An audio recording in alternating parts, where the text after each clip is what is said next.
तर उपमुख्यमंत्री अजित पवारांनी मुंबईतील टेकवारी कार्यक्रमामध्ये मिश्किल टोलेबाजी केली आणि त्याचं झालं असं की कार्यक्रमासाठी आलेल्या पाहुण्यांचं टॉवेलच्या आकाराची शाल देऊन स्वागत झालं आणि यावरून किती काटकसर चालली आहे असं अजित पवारांनी म्हटलंय.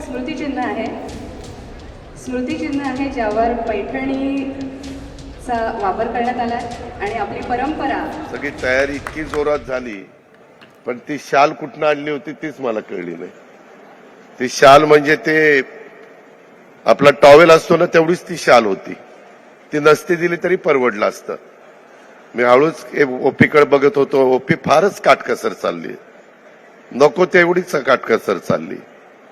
पण गमतीचा भाग जाऊ द्या, काही काही गोष्टी थोड्याशा आमचं जाऊ द्या, आपलंच सरकार आहे, परंतु इतक्या मोठ्या मोठ्या व्यक्ती प्रभू गौर गोपालदास सारख्या बोलवायच्या, त्याच्याकरता हे सगळे आतुर झालेले आहेत आणि त्यांना किमान त्यांचं अंग सगळं झाकेल एवढी तरी शाल द्यायची.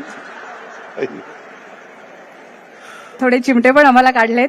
पण एक सांगते की शाल जरी छोटी असली मान्यवरांसाठी तरी आमचं प्रेम आणि आमच्यासाठी तो तुमचा जो आदर आहे तो खूप आभाळभर आहे हे सांगायला नक्की आवडेल मला. आणि